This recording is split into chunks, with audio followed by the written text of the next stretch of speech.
Thank you so much for joining. Choosing kindness again. And thank you to Shanti Davis Center. Thank you to Sunny for hosting. Thank you to all of you for being here with us. We were started to discuss some of the exercises, and just as a refresher from the last class, I was asking people initially about, have you noticed when it's not going well in your everyday life? And if there's some habit to start expanding my perspective to consider other beings, does it work? How does it work in your mind?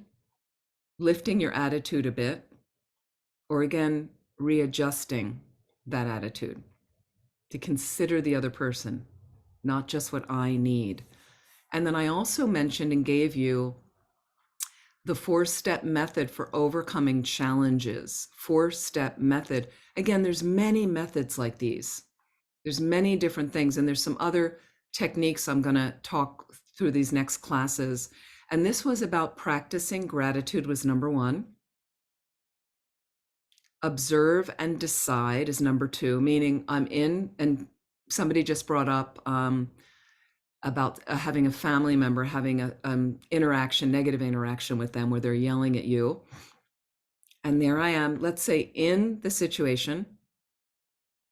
So I'm observing what's happening, and I might even just be observing, this sucks. This is really uncomfortable right now. I want them to go away. I want them to stop screaming, right? But I'm observing and deciding. So I'm observing in it of like, okay, and then I've got to decide, how do I want to respond? Okay, that's my decide. What would I like to do? Make a plan here. And part of it might be right in the face of them of the interaction that's not going well. And then part of it, when I get space and I go back to my meditation space, go back home where I'm quiet and still, and to be quiet and still, please, because that's where I'm going to reflect on what happened.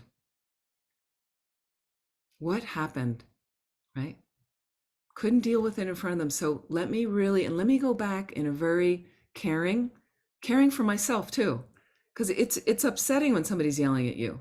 It rattles you to your core. So I go back and finally, and then I may bring up the thing again and feel very disturbed and upset. Then just follow my breath for a moment, just simple inhalation, exhalation slowly, and ask yourself, observe what happened. So I can decide in that space, I'm going to make a plan. Make a plan of, I do want to say something back to them and respond when I'm in a good space. I want to make sure it comes from a good motivation, kindness, loving kindness, let's say. You know, maybe I want to reflect on what they said to me. Maybe it's really true what they said, that I never see them, I never listen to them. I'm always critical, or whatever they were accusing you of. Like, is it reasonable what they were saying? So slowly, you're feeling your feelings, okay? But slowly, and then number 3 of these techniques, face your fears and act. Face your fears and act, okay? So looking at what's scary about making a change in my behavior, what is scary about confronting this person and talking to them about this type of behavior in a gentle, loving way again, okay? So, but looking at my own thing, facing what I'm not saying, what I haven't said to them for years, what I need to kind of rebalance with them for years, okay? And then act, okay? And I can act to reduce that fear, because once I've analyzed the fear starts to dissolve a little bit. What, will they not talk to you ever again? They might say that. Do you think that would actually happen? Especially if you're coming from, and again, people have their own karma. You have a certain karma to have that interaction with the person. This is the way I'm again, peeling back the onion to look at. Sorry, every time I hear like something fall and I'm kind of thinking like, let it not be this cabin. I'm hearing things falling around me. I'm like, let it not be on anybody's room or anything here. So I know that just this direction up from me is Venerable Samten, who is a Tibetan monk that lives here. He's wonderful. He's in a little cabin too. And he is a little bit higher than me, but he's unfortunately at the base of a massive, a very steep slope, and there's trees on that slope hanging over. And I've got one tree hanging here that we've looked at. But he ends up, when it's really windy, he doesn't sleep in his cabin. He goes to another room on the property where he feels safer. Poor guy. So anyway, I'll just hope that it's my karma to have a tree follow me tonight. Then that is, we might interrupt some of our classes. Let's hope not. Okay. The number 4 technique I mentioned the last class. Okay, then I've acted, I've said what I need to say, or sometimes it could be not saying. In the face of people that are very opinionated, very controlling, sometimes they have to look at how they've, put themselves, inserted themselves in between situations and things that, where sometimes it's just a matter of close your mouth and be. And that's a way of acting, is I'm acting not to have an opinion about this, and not to be the first one launching my opinion, the first one sorting it all. I have all the answers. I'm going to be silent. I'm acting to observe and be quiet right now, and really actively listen to other people. Okay. So this 4th step, accept and let go. Okay. You're accepting where you are. This is the best I can do right now. I'm accepting what I have. I have good qualities. The person yelling at me may not be seeing that, may not be experiencing that. Okay. This is where I am right now. And I'm also accepting that I've made mistakes. I did the wrong thing. I said the wrong thing. Okay. This is my life right now. This is some karmic seeds arriving, ripening. Okay. And this is all temporary and changing every moment. Okay. So the more I can just accept that process, this is the ever flowing, and through my meditation practice, just I'm observing, changing what I can change, working on changing my mind slowly, reasonably, and I let go. Let go. Okay, so that was one thing we wanted to mention. Dealing with, how do we deal with unbalanced states? Okay. How can I maintain the open heart, open mind in those spaces? And I mentioned again, continuing to play with the focus more on others than myself, the focus more on others, like that. So this is the meditation we're going to do right now. And so the first thing I'd like you to do is set a good motivation for our time, our class tonight, and this meditation. Because there's a lot of other things we could be doing right now. And it's great that you've turned up.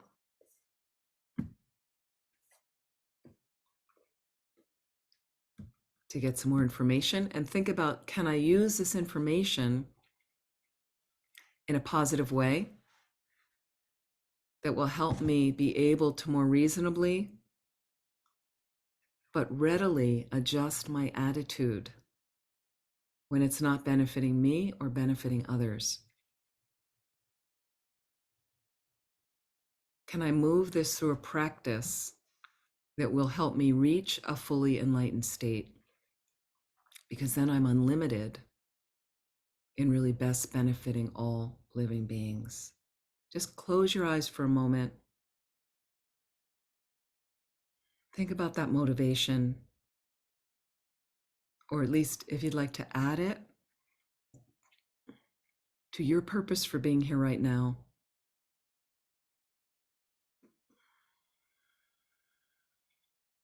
And set that good intention.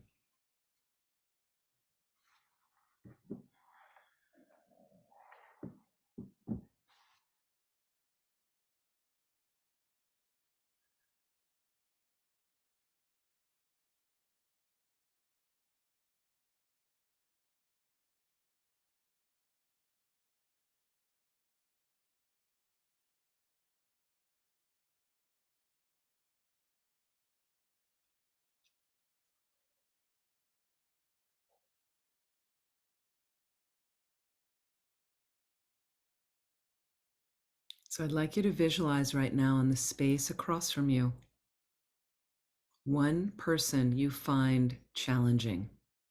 very challenging, preferably somebody you know personally.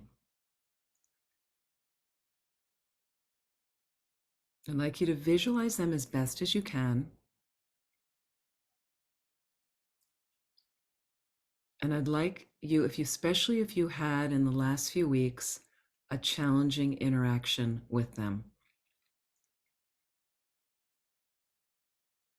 or pick another interaction with them further back. But I'd like you to take yourself into this interaction right now. It's a little bit like watching a video or a movie. You're going to press a play button and see how the interaction actually unfolded.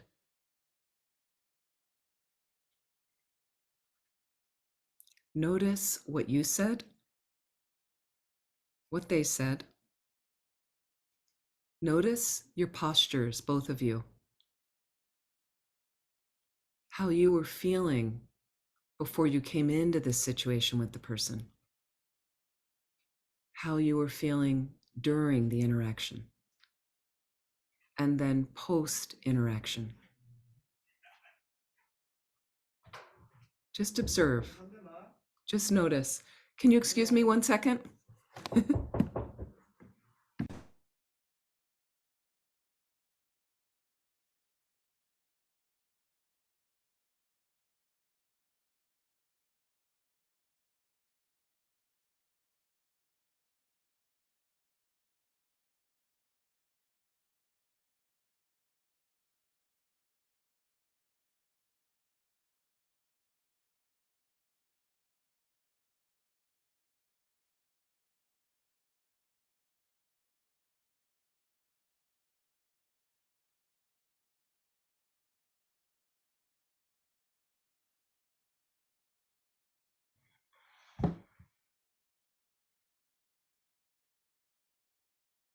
And so once again, you're just observing.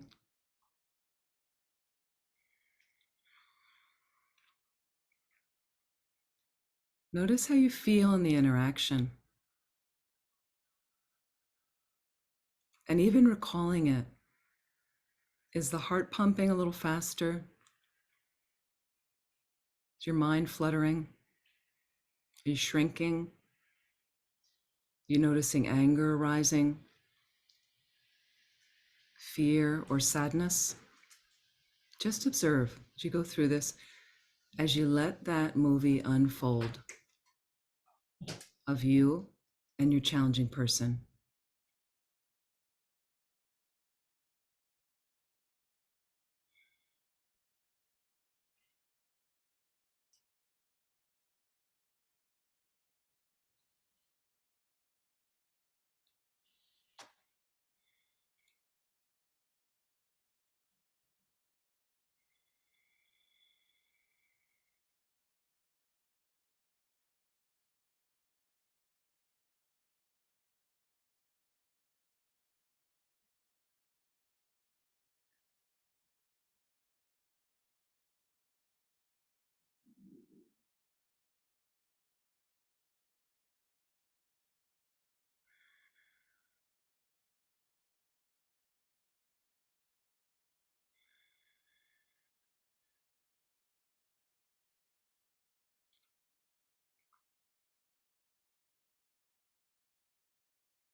I'd like you to push the pause button on the recording. And again, notice how you're feeling. Notice the thoughts running through your mind about the interaction and about the other person. What are the stories running through?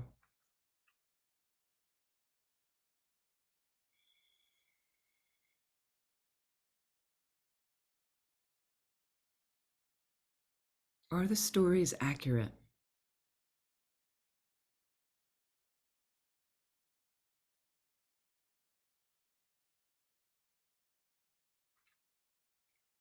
So please notice your investment in those stories. You believe the stories your thoughts are telling you. Until you have a direct perception of emptiness, the stories are always wrong. The stories are always wrong. You have certainly a valid perception about something. Somebody's yelling at you, for instance. Let's analyze now to understand why the story could be wrong. Let's analyze. First, ask yourself, what was your motivation in this interaction? What did you want to get out of this interaction, and did you accomplish it?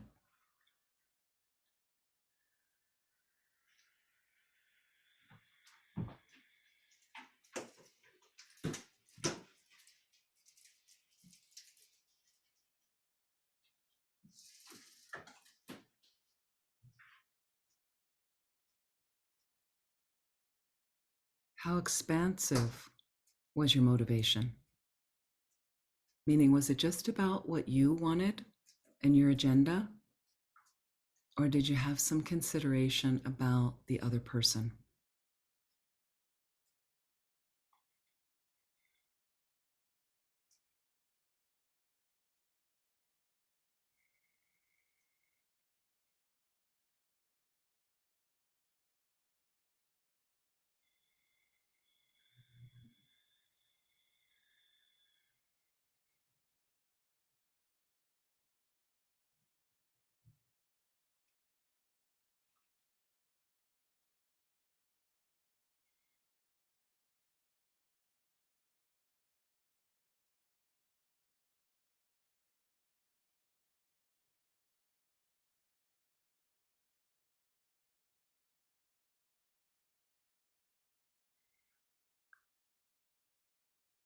What do you think their motivation was in the interaction, and did they accomplish it?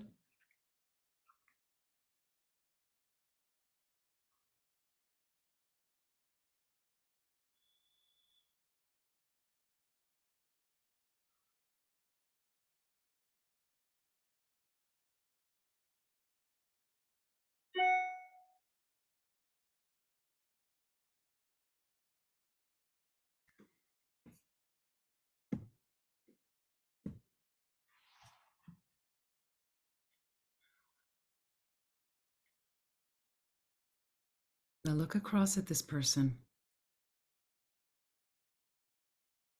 Let's think about equanimity. Equanimity, the basis for developing the good heart of bodhicitta.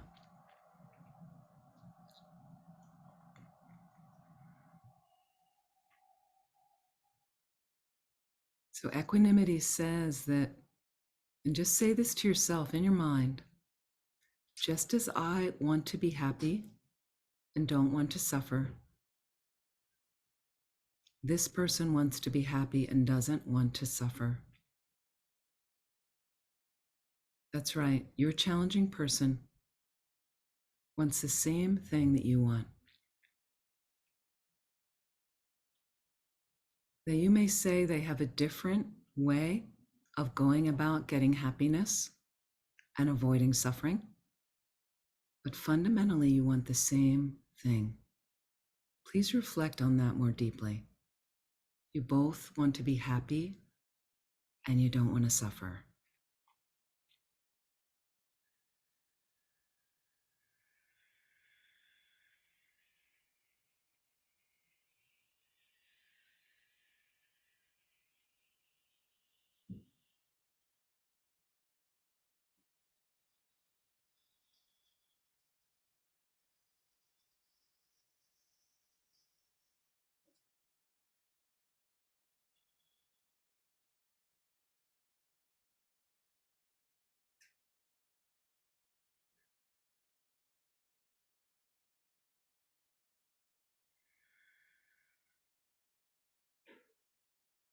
And isn't it interesting, however much we want to be happy and not suffer, just like our challenging person, Happiness often escapes both of us, and suffering seems to rear its head often for both of us. Another thing we have in common with this challenging person. Please reflect on that for a moment.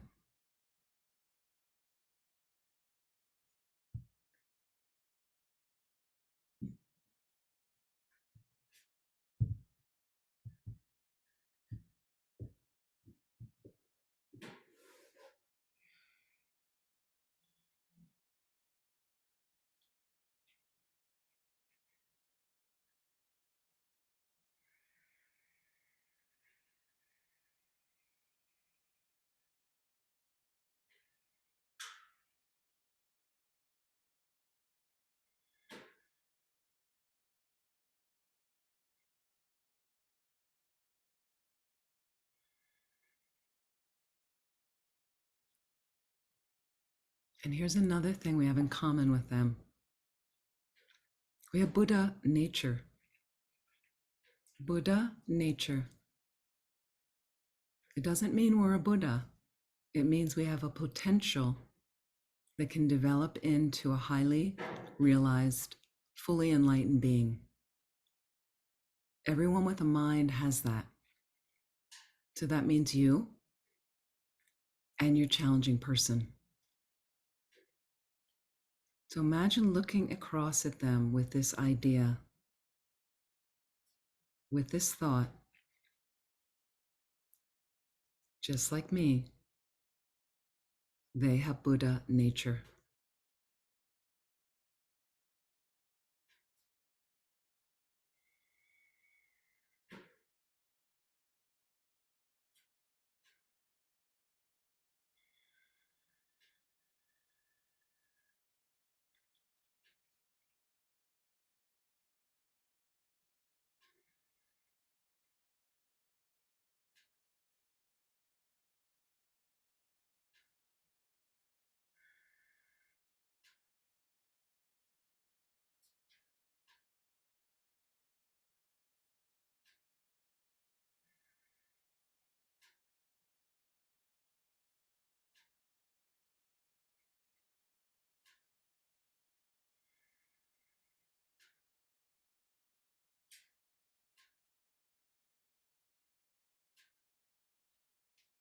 Have you ever noticed that you make mistakes sometimes? That's the nature of being a human. So look across at your challenging person. What about them? Are they allowed to make mistakes?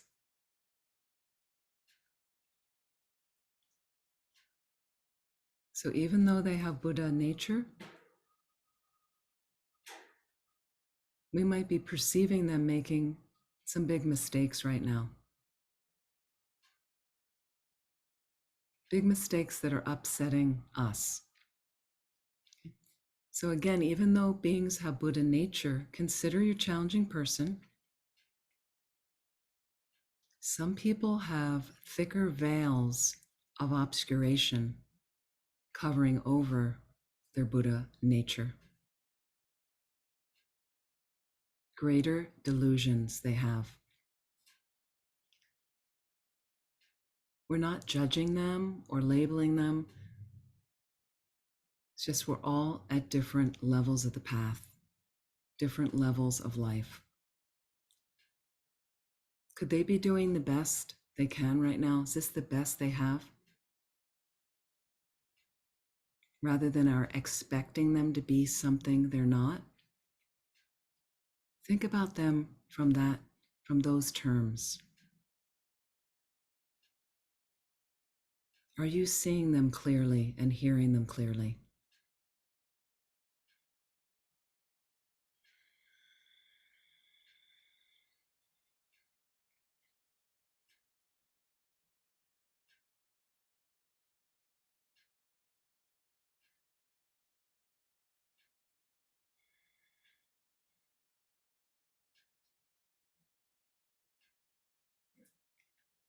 And we hold them sometimes in our minds, in our ordinary minds, as being inherently existent as difficult.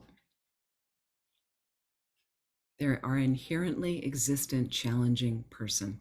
And they're always like that. They always seem to be a problem in the family. They're always a problem at work. Okay. Nobody likes them, you might say. Everybody has a problem with them. Okay, let's observe a little more closely.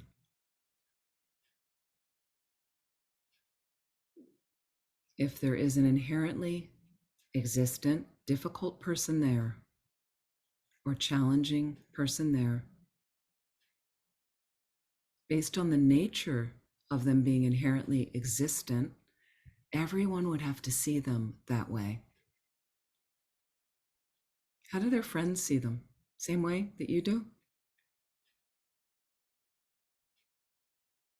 Their mother or another family member, their partner, maybe the person in the workplace who really gets on with them well. Do they see them the same way that you do? Because inherent existence means they're always like that. They have no ability to change, and they're not a product coming from other things, like causes and conditions. Their parents wanted to have another child. That's a cause and condition. They're not based on their parts, their body and mind. And they don't exist as a mere imputation on that body and mind, a mere label. Most subtle dependent arising, a mere label. No, inherent existence means they're frozen in time and space. They're always difficult, always a challenging person. So check again. Everybody sees them that way?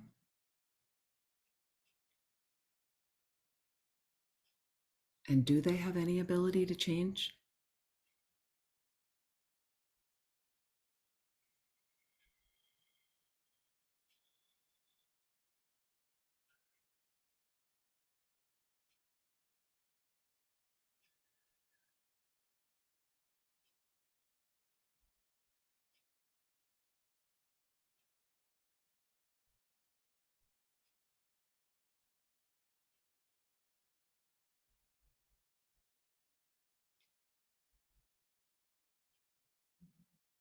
Here's another tool we want to apply from our Dharma toolboxes. Karma. What is ripening for me right now in my mind? Think about that is causing me to have an unpleasant interaction with this person. Tibetan Buddhism says everything comes from the mind. Everything comes from the mind. Could there be some bubbling up of negative karma? So a negative result coming from a previous negative imprint, negative cause that I've done with my body, speech, or mind, that right now is just bubbling up in this negative interaction with this person. And in a sense, it's a way of purifying it. Can I look at it like that? And accept that it's coming from my mind.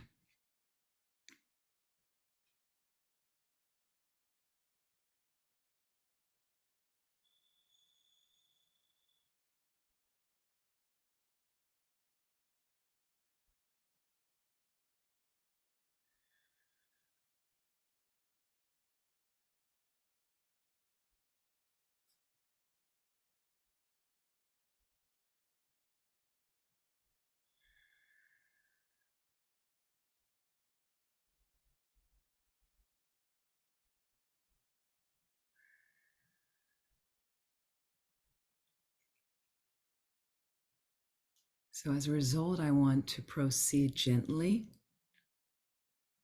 compassionately in my response in this interaction.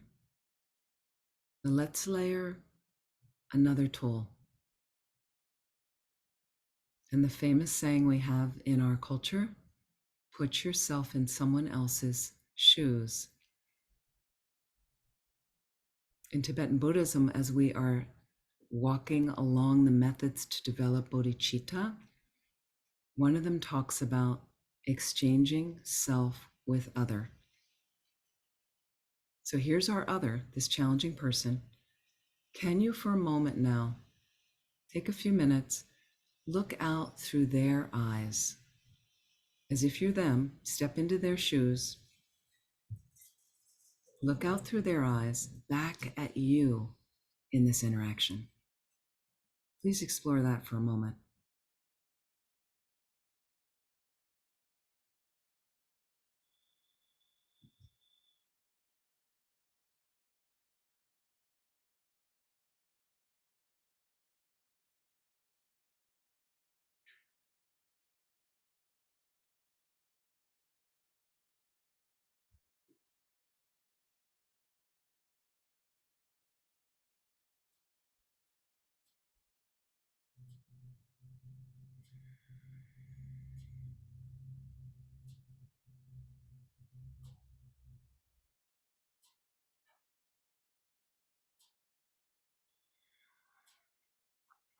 How do you think they feel? And isn't it interesting? Did we ever consider that in this interaction? What their experience is looking back at you in this interaction.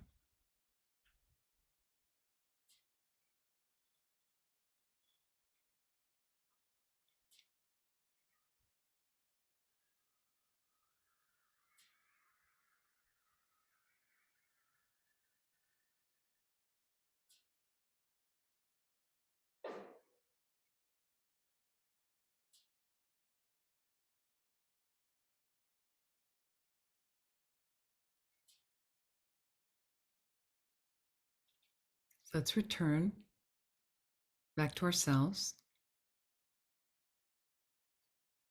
And as if you've just rewound your movie, your recording, to the beginning of the interaction, we're going to go through the interaction again. They will be saying and doing exactly what they did before. From your side, you're going to rehearse. This is why we call it practice. We're going to practice a new response. If you feel you need to insert a new response, let's practice it right now. So you're going to push that play button, go back into the interaction right from the beginning, let it unfold. You're going to practice a new positive behavior towards this difficult person in this interaction. You try your best, how you might be sitting or standing or breathing, what you're saying, what you're not saying, what you're thinking. Slowly, and just observe any changes that take place. And when you go for a little while, feel free to stop, as if you're stopping the video, rewind it back to the beginning, and do it again. That's our rehearsal of how we start getting different mind states activated for ourselves, controlling the mind a bit better, reorienting it in a new, positive, healthy direction. We have to practice on the cushion, then eventually at some point it will come out automatically. Try your best.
And slowly begin to wrap up the interaction.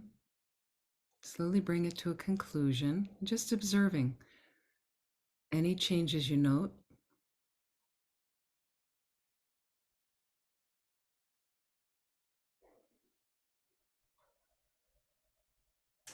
Certainly, when you have more time, you can do this for longer periods.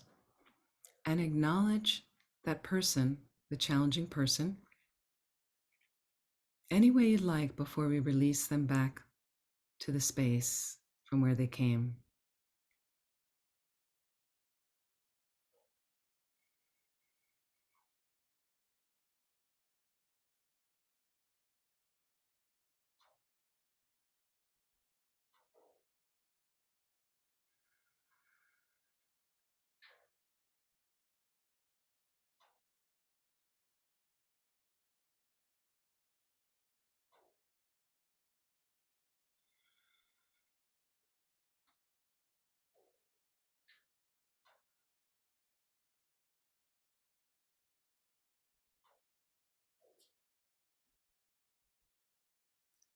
And please relax, and when you're ready, slowly open your eyes.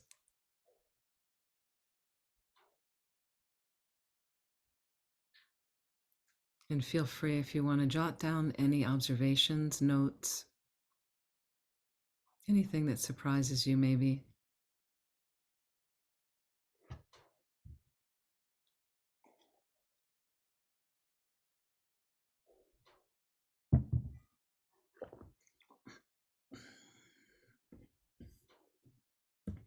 Question for you right now.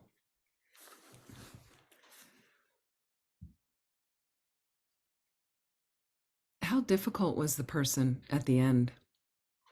Same as in the beginning? No. Okay, so Jane's shaking her head no. Anybody else had a similar experience? Somewhat? Yep. It really starts to loosen up, the hold that we're holding them in that position for so long. And people can be difficult, right? There can be a difficult manifestation out there. There's no question. There's a lot of strange things going on the planet, right? There's also a lot of glorious things going on. Okay, but this personal person, you might be related to them. A lot of times we're related to them, right? So you're not going to cut them out of your lives, right? I would say best not to do that. But then how do we want to deal with them moving forward? We'd like to be more peaceful, reasonable. So even if you say, but it really looks like they're challenging from their side, okay? So Tibetan Buddhism would say, that's how it appears to my mind based on my karma. The karmic seeds that are arising in my consciousness are causing me to interpret this situation in a certain way, because other people may see it in a different way. So you want to keep poking at your story as much as you can. You want to keep poking slowly. It can be really, really helpful. So I would encourage, if it's possible, please, to try to do this meditation again and again, and do it however best you remember.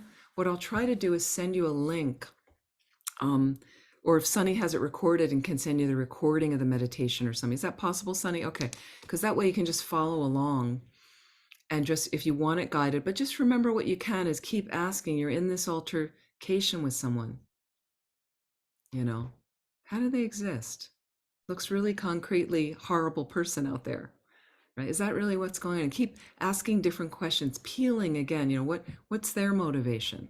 What's your motivation? And here's another thing I didn't even add, is different things we can think of. You might feel you know everything about them, but if it's a coworker, not necessarily, right?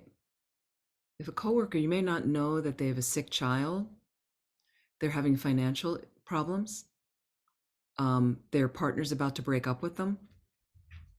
They're all on and on, many different things. You don't know of what's motivating them to act this way. They may be very shut down, have social issues, suffer from depression, have an illness. So you could add that in of thinking about, we think, and then if it's a family member and you think you know everything about them, there's always something left to be discovered about everybody, right? And you really don't know what really deeply motivates them and what karma they're wrestling with. Sometimes you might think, like, if they're always difficult, what is it like to be them in the world? What's it like to be them? How challenging to be them, all the time, when nobody likes you and it's always difficult and you're always getting into these problems and situations, and right? So it just helps us open our heart, a little more gentleness towards this person. Again, so I can choose kindness instead of, get out of my face, instead of some rude remark, instead of get away from me, instead of slamming the door on them, in whatever that means, like that. Slowly, slowly we work on that.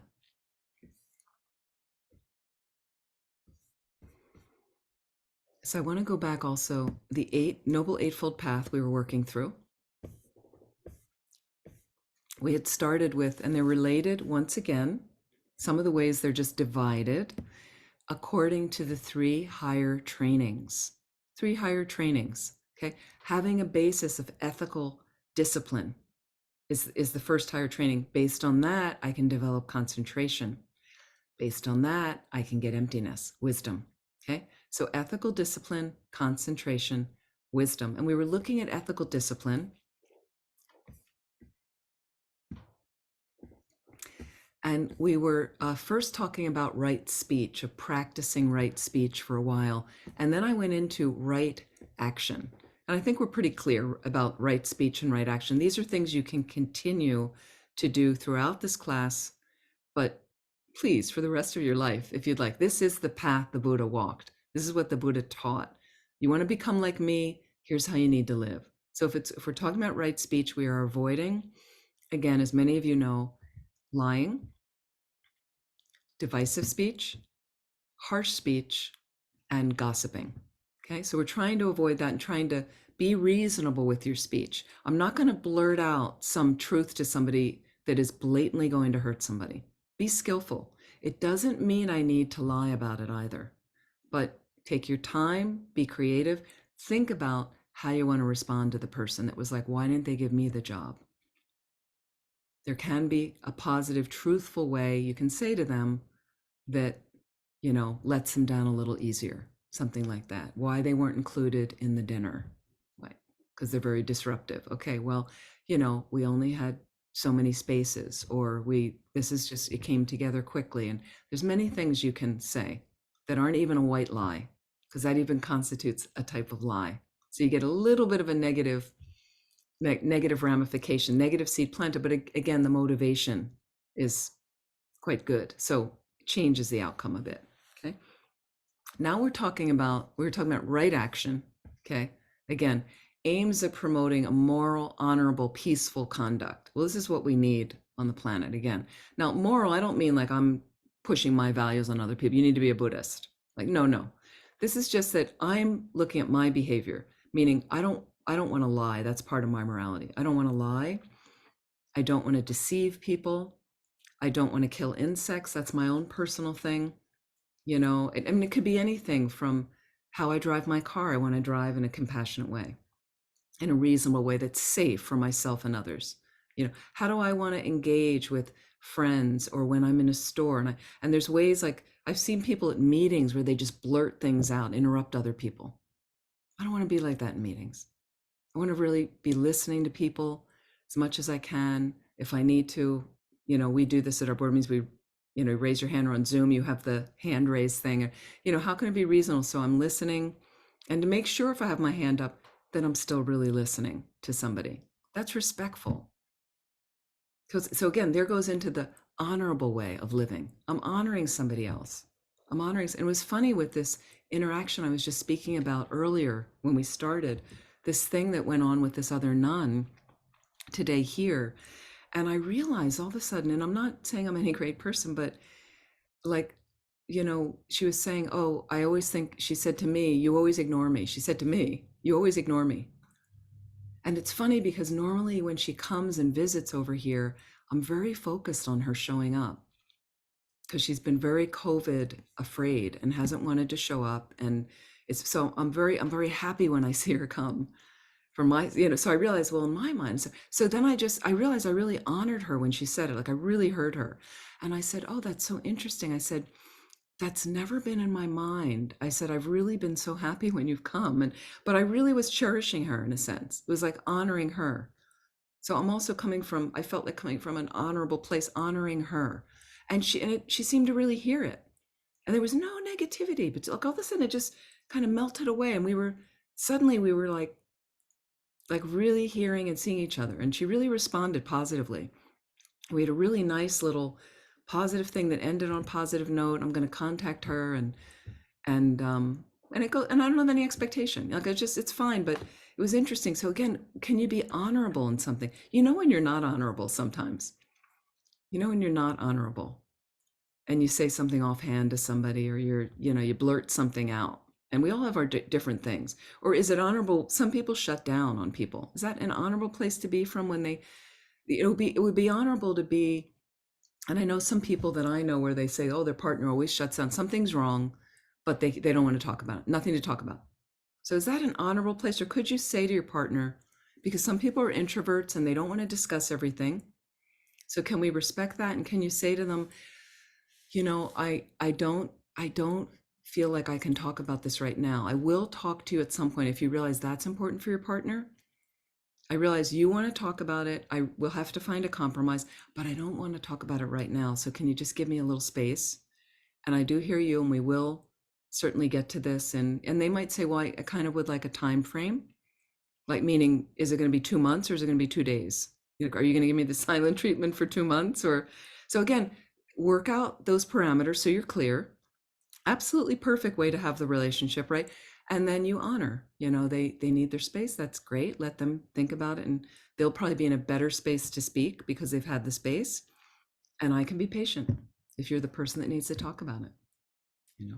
So again, try to find the compromise, because it's hard to have somebody, there's nothing to talk about. I have nothing to talk about ever, where the other person always needs to dissect and talk. Got it. With couples, you got to find a compromise like that. But again, think about coming from the place where you honor them, you cherish them. This is bodhicitta. This is what we want for all beings. We want to cherish all of them. Okay. Especially the challenging, difficult ones. Even more so, especially the challenging, difficult ones. So, and again, you have to find out for you what is right action. What does that constitute? I can certainly give you the Buddhist precepts, which many of you are living by. We avoid harming. And we actually extend it as seriously practicing Buddhists to insects, trying not to harm them. Maybe saving life when you can. If there's an insect in your space and you realize, oh, I'm almost going to wash it down the drain, let me get it out before I start the shower or something, that's fantastic. It's fantastic, especially you dedicate the merit right after that to getting enlightened and benefit. It's a great little practice you can do. It only takes 2 seconds. There's different things like that. What does it mean stealing to you? What does lying mean to you? Sexual misconduct.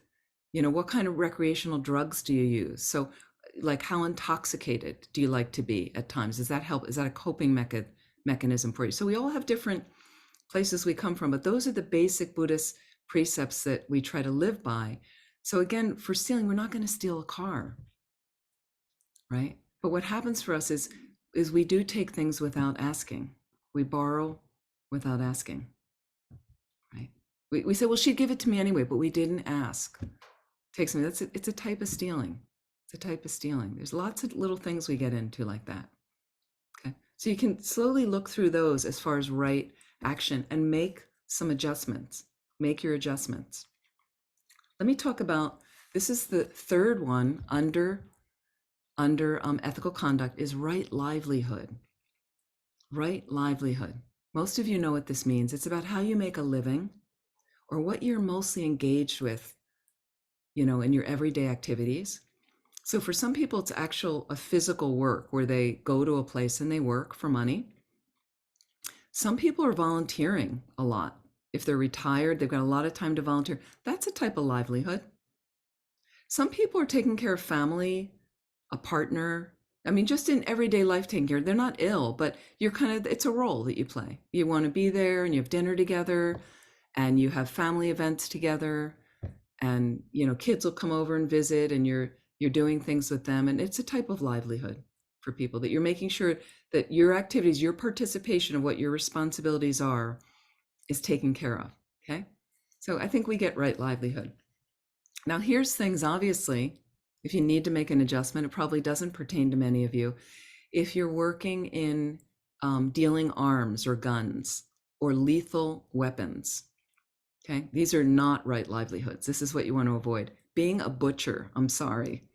Being a butcher, being in a thing where you're a fisher person, somebody that's catching animals and killing them and selling them, to somebody for, now granted, you might be doing it for a living. Okay, that wouldn't be seen as the right livelihood in Buddhism. Okay. Selling a lot of intoxicating drinks for people. It's hard for bartenders sometimes if a lot of people getting drunk like that. So that might not be the best livelihood like that. Cheating people as a way of doing business or cheating your friends like that. If you're living by some sort of profession, that creates one of those situations. Okay, so what you could do is, little bit, can I find a more honorable way of doing it? More innocent of harm to others, like that. And looking at making adjustments if it's possible, making adjustments, reasonable adjustments if it's possible. So again, these three factors: right speech, right action, right livelihood, okay, constitute for the Eightfold Path, constitute ethical conduct, the three that are divided under ethical conduct, like that. And again, to understand that the Buddha taught this, Buddhist ethical and moral conduct, it's there at promoting a happy, harmonious life, okay, both for you, an individual, and for society, Because you think about, and I have to say, I was, because I often, before COVID, I was traveling a lot to teach at centers and normally staying with Buddhists. Occasionally I was in a place where I knew somebody there, a friend or somebody that not a Buddhist, but I would stay with them. And one time somebody was kind of blatantly killing insects in their place in front of me in their apartment. It was really hard to kind of witness, and again, so again, that ripple goes out. And then they had somebody else staying there that kind of and then there's a child there that kind of feels like, oh, it's good to kill insects then. I see this person doing it with great glee, and kind of making a fun game out of it. And I want to do that too. I could see the influence on the kid. So this happens all the time in our society. Kids are so impressionable. So we have to, so by my just being an example, and I'm not an example to put it in your face, like, look how great I am. I'm living by the 5 precepts. No, this is just me getting together with my mind. This is me working on my mind. And this can be for a lot of you, this is your own private scene and your own private path. I find it more powerful when you, and for some of you, this might resonate with some of you, when you first get into Buddhism. Think about it, when you first get into Buddhism, it was so exciting. You wanted to tell everybody about it. Okay, you kind of found this jewel, was exciting. When they said this about karma, and they said this about dying, and they said this about my life, and how to take care of my parents, and it's exciting. The thing is, you don't have enough information yet. So you start telling people about it, but it gets confusing. And then they start asking you questions. And then you kind of get confused and don't know exactly how to answer. Okay, so that's the beginning. And then what you find out is when you start pontificating, you're preaching kind of what you heard. This is so great, you got to listen to this. They're not really that interested. So what I found over the years in my Dharma career, in your Dharma maturity, is after a while, I just got quiet about it. It was kind of my own little personal trajectory. And everybody has their own personal little things they do.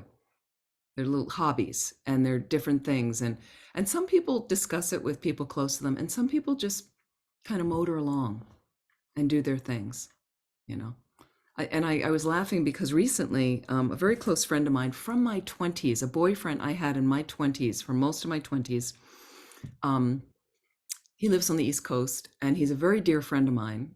And I'm very close with him and his family, his wife, and they're great. And he's kind of, he's somebody who doesn't really have any hobbies, and he's about to retire, and his wife's been very nervous because she's like, he doesn't have any hobbies. This was like a few years ago. She was telling me, that, and a few of us, his kids, and I know his kids really well, and we were all a little worried, what's he going to be doing in retirement?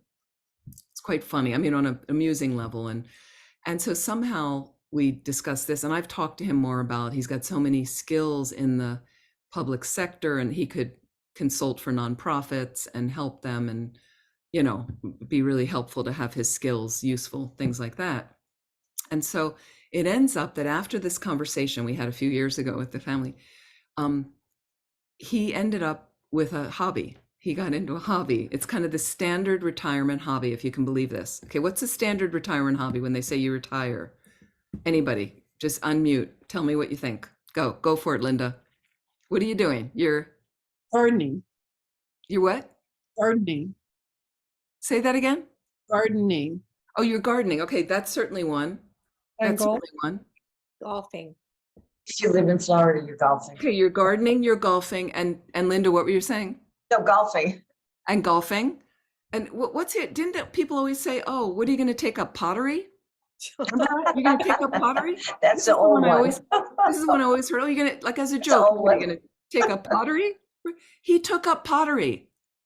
I was hysterical. I'm a good one. Hysterical. I couldn't believe. And he's also kind of, he's not somebody you'd think would take up pottery. He's just not that type at all, at all. He's kind of a big lumbering guy. Like I would never. And so somehow he made this joke to me in a phone call, like a couple months ago. And he said, yeah, I've taken up pottery. And I thought it was a joke. I was like, haha. And the next thing I know is I get photos of the cups that he made, beautiful cups. And he goes, yeah, I have a wheel in the garage, and I don't have a kiln here, but I get them. He totally has done it. Like, I'm so impressed. And I said, fantastic. But it just cracked me up that he's taken up pottery. But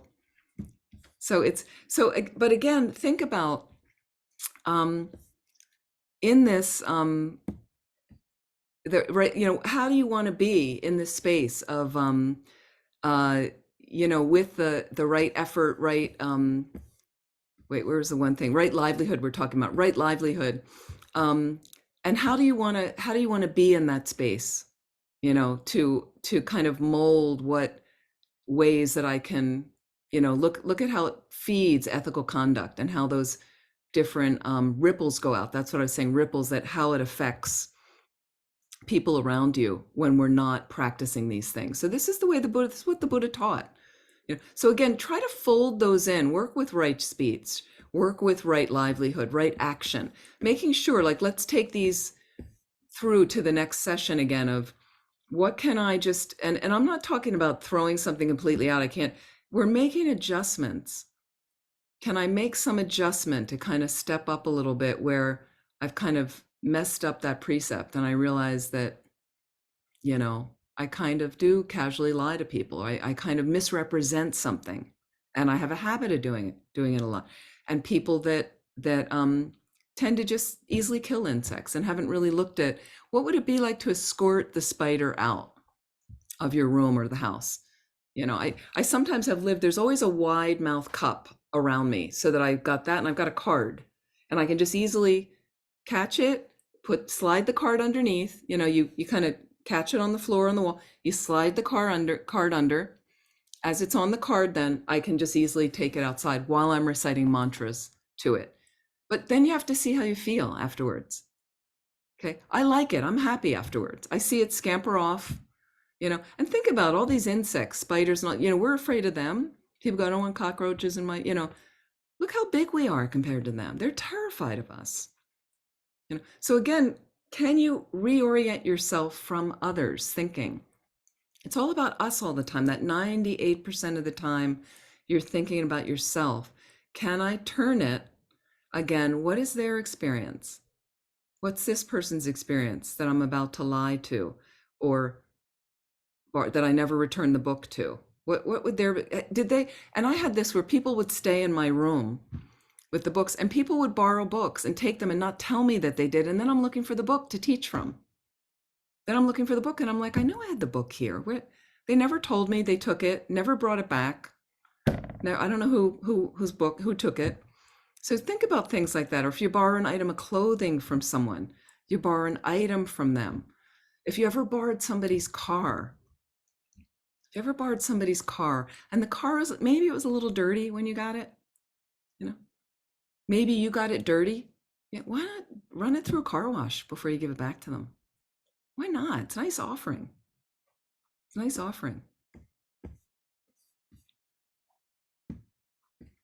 So the next few classes we're gonna move into concentration, the second higher training. We have ethical discipline, we just talked about. Concentration. What is concentration about? How do I want to orient my mind? But the main thing is, if I get the ethical conduct going, well, right? I've got the basis to develop true concentration, samadhi. In Sanskrit, samadhi, meditative absorption, or shine in Tibetan. Shine, calm abiding. The mind calmly abiding on one object, keeping it there. Why do I want to do that? So I can apply it to the topics of the philosophy in this tradition. Deepen my realization of those topics. That starts to not only shift your mind, it shifts your life into something happier and more peaceful. Eventually getting it on emptiness, so I can have a direct perception of emptiness. That's what I need to do. Okay, so these are all built, tracking one on top of it, a ladder, one on top of another, on top of my ethical discipline and conduct, good conduct. I'm going to now build concentration. So then we're going to look at right effort and right mindfulness and right concentration the next few weeks, but keep working with the ethical discipline. Some practical things I want to build in, and then I'll take some if you have any questions, but I want to bring in a sense, something called, like, and again, there's a lot of lists, 10 ways to overcome challenges in life. Some of you already do this, I know that. 10 ways, these are practical. 10 ways to overcome challenges in life. Some of this we've talked a little bit in those other 4 components I mentioned: gratitude, making a plan. The first one here is, and I would say, is make a plan. Make a plan. You know, we don't know what's going to happen in the future. Think about it. We don't know what's going to happen in the future. Okay. So some things we have to plan ahead. It makes sense. Like, in order for me to teach, okay, centers send requests. That's kind of our protocol, is people would request first. They want me to teach. And I know our program here is we discuss, okay, how long is that class going to be? How many weeks do we need? When do we want to start it? What night should we do it? So you have to make those plans. Makes sense. Okay. You plan ahead. Okay. So you want to look at the patterns in your life. Okay. You want to see what challenges that might appear, you might struggle with, and you want to assess accurately, as best as you can, with whatever information you have, okay, for the optimal outcomes. Okay. And then I'm going to make a plan to head in that direction. Okay. And this could be something small. Like, some of you, you're going to have a dinner party. You're going to have people over one night. You make your list what you're going to cook. If you're going to be the one cooking, no, we're going to order out. Well, I want to make sure that restaurant's open that night. We're going to do it. I have the phone number. I have the website. Going to make the order. I need to find out how many people, who's coming, you know, do I put the table up or whatever. We make our plans. That's easy. Those kind of things are easier. Okay. We have bigger life plans. Bigger life plans. How does that work? Okay. So if you work somewhere, for instance, some people can anticipate the type of challenges they're going to face to plan ahead. Same if you're getting an education, let's say. Okay. I know people that will be like, okay, well, I want to do that, but I didn't think I'd be able to get into that program, so I applied to these other 2. And one of those other ones actually gives me a scholarship because it's an in-state program. So I've looked at those 3 things. I feel pretty confident I'll get into one of them. I'm happy with all 3, and you're going to head in that direction. Okay. Just because what it does is it eliminates and this happened. This is about challenges, overcoming challenges in your life. I don't know how many of you might be raising kids heading off to college now or other things, but even with work issues, work issues. Some people looking ahead at retirement. Some people working for a boss they don't like that. So how do you want to do? You want to look realistically, but what happens is and this happened to one of my friends, so her son insisted that the mom leave it to him in high school of getting into either these private schools that needed an application. And she nagged him and she nagged him and she nagged him. They were going to do it. They were going to do it. He wanted to do it. He was going to do it. He never did it. So he went off to the public school, never got the applications in. So again, you work with that. This is good. And she told him, this will be the result. If you want those other schools that she could afford, this is what has to happen. He wanted to do it. And there, it was a huge fight ensued, went on. Yeah. And then a lot of tension. Okay. So we're trying to get rid of that stressful outcome, the challenging life situation. So there was so much stress for them and he wasn't doing whatever it was, that kind of plan didn't work to leave it to him. It wasn't happening. So whether you have to go, now here's the thing with a workplace, you're in a job you don't really like. You're in a situation. Can you make a plan? I remember years ago, I worked for this magazine and it had a little bit of a challenging structure. There was also a feng shui issue, I think, that didn't help. So feng shui is this art of kind of interior design that has some kind of higher level of, that if you put a crystal in this window or you move, and it can change the energy. I think some of you are familiar with that. It can change the energy of a situation. This was an office of 30 people in San Francisco, okay? But it was an open air office. So basically there were walls between each person's office, but no separations above. And so you could hear everything going on. It was one of the worst workplaces I've ever worked. And as a result, there were a lot of challenges and there was a lot of disharmony in the office. Some serious disharmony, people yelling at each other, and then you'd hear it through the whole office. So what I did is I got in there and I saw after 6 months, it was supposed to be this really cool magazine to work for. Great. It was great. It was good that I got the job and it went really well for me. But I observed after 6 months, I realized this is not really where I really wanted to be. Not at that point in life. I was getting into the Dharma and I was really like, but they paid me really well. So I thought, you know what, I can certainly do this for 2 years maximum. And I was near some Dharma centers, some Buddhist centers I had just explored. And, and I thought, while I'm here, I'll go to these centers and I'll start some study and practice and try to lay a little basis for myself while I have a career and I have a place to live that I can afford and I've got money to afford it. And the people there were all really nice. It wasn't a problem with any of the people, but I could just see this job was not really what I wanted to be doing at the time in that kind of office. And but 2 years I could certainly do, no problem. And so I did it with this goal that then I was going to take a year off and go back to Asia, because I had done this 6-month trip to Asia, but go back for a year, but with the sole purpose to delve into the Dharma, learn about how to do retreat and to do some meditation retreats. Because I kept hearing about that, but I didn't know how to do them. So I made this plan and I kind of looked through the year at what was happening. There was a big Dharma program that was going to go on like 2 years later. Slowly I made the plans, I saved my money and went ahead and then was quite bright in the job because I kind of knew that this was, and when I needed to give notice, giving ample notice so they could find someone, more than 2 weeks, so that they had enough time to get somebody and then went off. So you can make some plans if you realize the boss isn't working. I know my nephew just did it, had a very, very bad boss for about a year and had to look at different positions, which in that company he could move around. And he looked at it and kind of said he needed this experience, did it for a year and looked out, applied for other things and just shifted jobs about 2 months ago. And he's very happy now. So it's like you, again, make that plan. It totally de-stresses things for you. Sometimes the plans don't work out. So understanding, like I understood maybe the right Dharma program isn't going to happen where I want it to happen.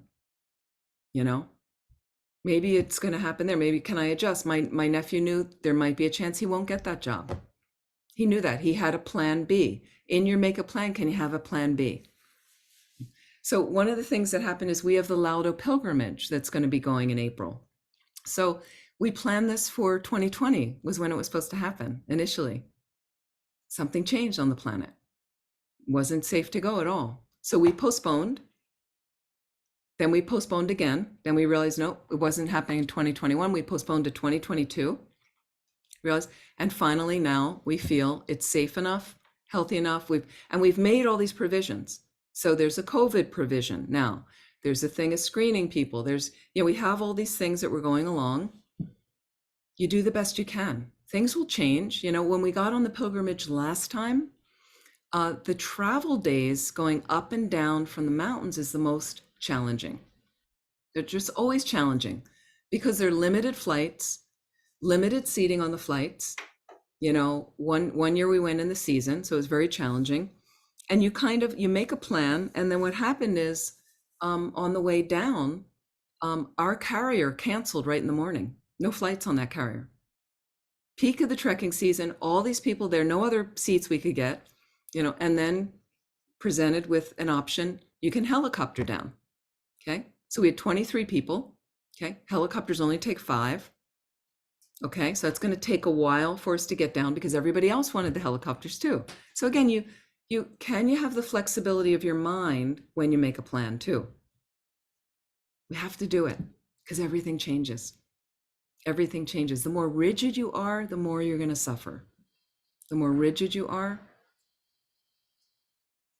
the more you're going to suffer. Sometimes you hear a tree cracking on its way before it falls and you're like, okay, that was small. Okay.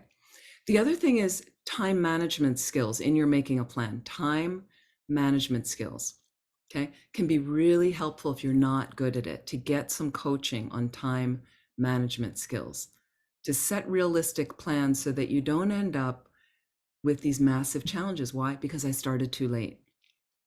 I procrastinated for the report I was supposed to do for work. I knew with the pilgrimage, you have to get started early. People need to plan to take 3 weeks off. People need to plan to have the money to make the airfare over there. It's expensive to have the money to go on the pilgrimage, to get themselves into shape, different things like that. It's possible for everyone to do it, but just looking realistically at what's possible, right? So time management, even in your everyday calendars and things like this. Okay. So this is again, ways to overcome challenges in life. Make a plan. Make a plan. I think you understand. Okay. Here's number 1, overcoming challenges in life. We do this sometimes in self-compassion courses I teach. Okay. This is talking about shared humanity. I'm dealing with a challenge. We all have them. Believe me, we all have them. Okay. Your kid is sick. Your kid is chronically sick. That can be really hard. You're having financial issues, challenges with a partner. You hate your job. You hate your boss. You hate the people you work with, right? You don't like what you're doing, okay? And what happens is the fixation, it's me, I'm going through this. I'm the one going through this. This is my, this is number 2 on the list. No, you're not alone. You're not alone. And can we get some perspective? Can you look at your problem? Sometimes if health issues are the most serious problems we have, yourself or a loved one, huge problems, health issues, serious health issues, right? How many people on the planet have serious health issues? I'm not the only one, you could say, with cancer or a tumor or an addiction problem or diabetes, right? Or whatever it is, serious arthritis or whatever you're going through, an autoimmune problem or something worse. You're not alone in it. You may feel like you're alone, but you're really not. And that's why they even say for cancer patients, they've done all these tests, as many of you know, the ones that worked in it, that got into a support group for cancer patients with other cancer patients, they fared much better in their treatments, in their recoveries, in their remissions. Even if they were dying, in their surgeries and their healings, they fared much better than people that were not in support groups and didn't have a great support structure. No, you're not alone. Can you also get perspective? You're having financial issues right now. That's serious, okay? Number 1, make a plan. I know some people recently, they went to a financial advisor because they have serious debt. financial issues. They decided like they couldn't figure it out on their own. Okay, well, more power to you to ask for help. They went to a financial advisor. They have a plan now. All the stress is taken away. Right? They know what they need to do. It's a plan. How much they need per month. It's reasonable. It's reasonable. Discussing it with some of the creditors. Some of the creditors reduce the amount that they owe. They're going to pay it back. They now have a thing, and rather than having this cloud out there, I'm not really sure what I could pay every month. I don't know how much they're going to want. I don't do anything. I'm just paying these bills haphazard. And now they have a plan. Okay. And then if you know you're not alone, you have financial issues. Well, I was just thinking the other night, so what would it be like if a building fell down on you in Turkey? Earthquake happened. Now they had another earthquake, as you know, right? But the building fell down on you, but you survived. You're under the rubble in a little air pocket, okay? And you're under there for 2 weeks. What's that experience like? You don't know if they hear you, right? You have no food, no water. When you go to the bathroom, you can't really move, so you just have to go to the bathroom where you are, right? You don't know if your loved ones that were with you at the time survived. You don't hear anything. So you got some financial issues, right? What's it like to be one of those people? Somebody else. So just think about, we're all interconnected here. I know we're all going through different things, right? So let me grow my heart open just to consider and honor you in what you might be going through. I don't need to know what you're going through necessarily if it's private, okay? But I'm just going to hold you in that space with my kindness. I'm going to keep that in my space. I'm going to work on it on my cushion, okay? So a couple different things I want you to work with till our next class, okay? Make a plan. I'd love to hear about some of your plans if you care to say. And then know you're not alone, okay? Everybody has their low points, okay? Some people hide those low points from other people, and some people handle their low points better than other people, okay? But the truth is, whatever you're going through, there's others that have been through it before or are going through it right now in their own way, okay? So try to reach out to your community, your network, your friends, something. Reach out. It's okay to ask for help. Speak your feelings, and express your concerns in all settings of your life, but in a reasonable, compassionate way. Okay. And then make a plan, get on it, and understand there's an interconnected nature.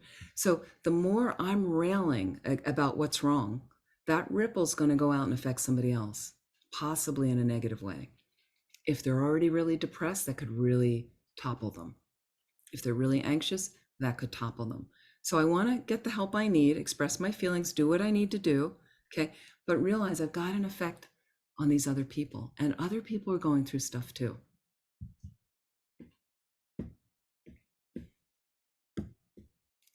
Please, any questions right now? Anything about the meditation or about how these exercises might sit with you?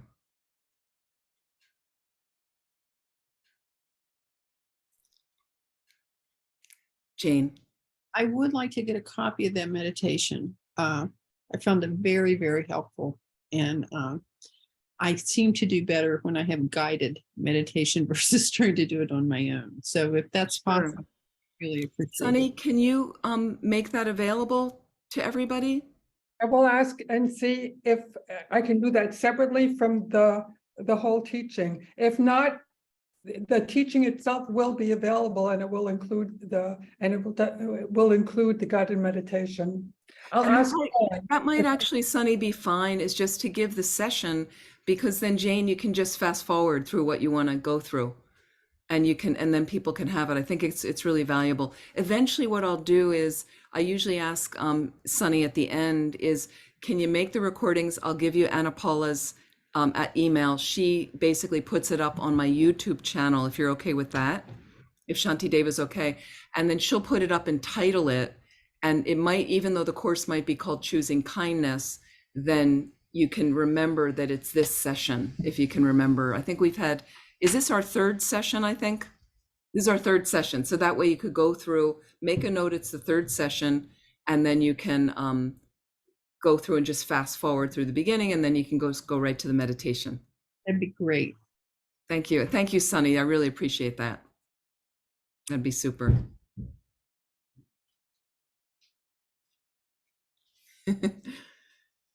Anything else? I do find that meditation for me personally really helpful.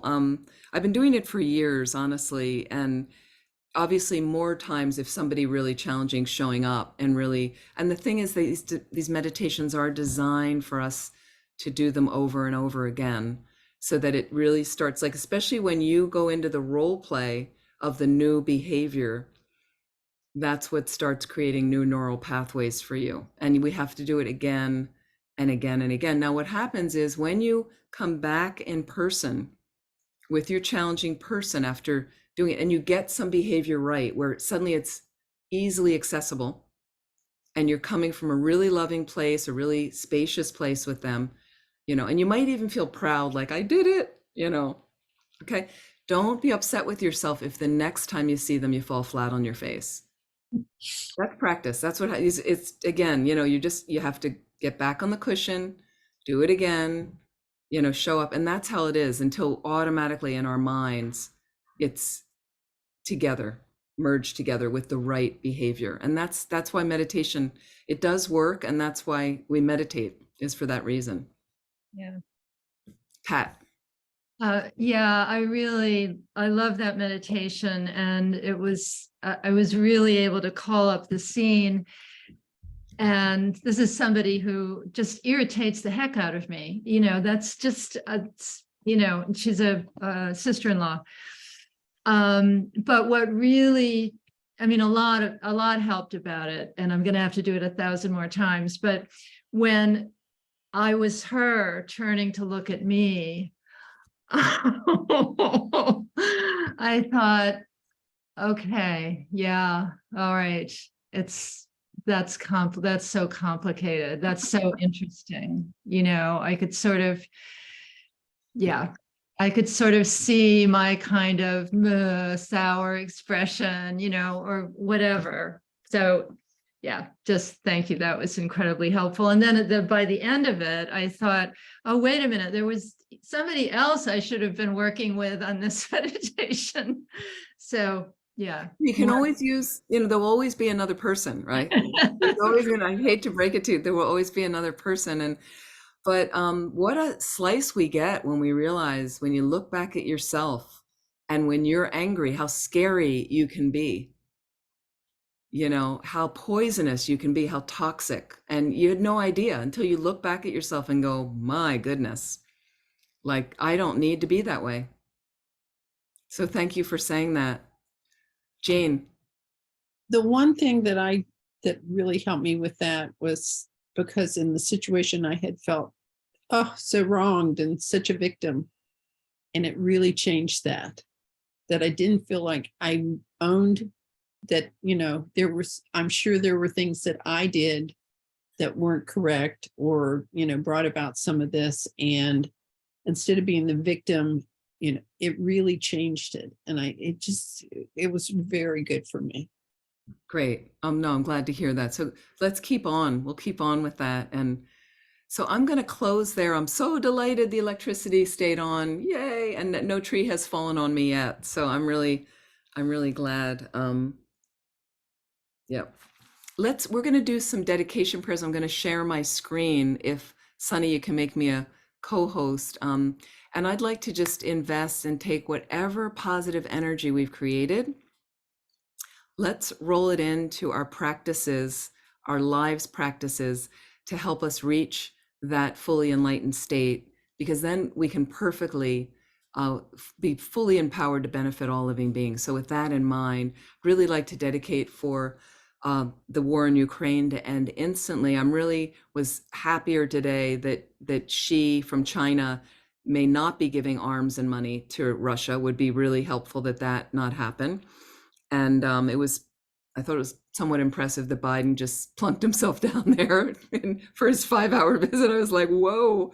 I mean, all orchestrated for weeks and months, and amazing. And also for the people in Turkey and Syria to not have any more earthquakes ever again anywhere, and for any survivors be found immediately, and for them to rebuild their lives. For all those struggling right now with illnesses, especially right now, I'd like to direct some energy to kind of extended family friends. Mark Hensley, in the San Francisco area, recovering from surgery, and Ross Lasley, Nico Preston, and all the people needing additional healing. Oh, and Jim Davidson, who used to be heart surgery. So for all these beings, I know you know many more beings as well. And let me just share these other prayers. I want to let you know today is Losar. It's the beginning of a 2-week period of the Tibetan calendar that culminates. So our next meeting is going to be March 14th. So I know there's some skips. March 14th will be our next meeting. So do make a note of that to keep track. And Sunny's going to send out some reminders and some exercises. But March 7th, I am leading the practices around 7:30 in the evening for Shanti Deva for the Day of Miracles, because the Buddha displayed a different miracle in the first 2 weeks kind of the new year of that Tibetans would say, that to inspire faith in his disciples. So it's a really great time this next 2 weeks to practice, to be kind, make offerings, anything like that that you want to do. And especially on March 7th, that day is our first what's called wheel turning day of the year of the Tibetan calendar. It's our first big festival day. So that's a special day to do a lot of good practices like that. So if you want to join, you can join our session like that through the Shanti Deva site. I think I'm doing something here as well, leading some stuff. So that'll all be on the Land of Medicine Buddha site online as well.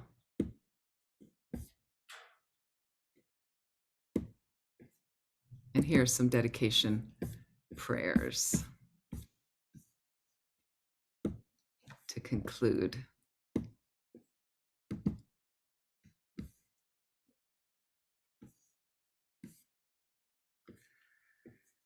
So feel free, if you want to join, we can recite together. May the supreme precious bodhicitta, not yet born, arise.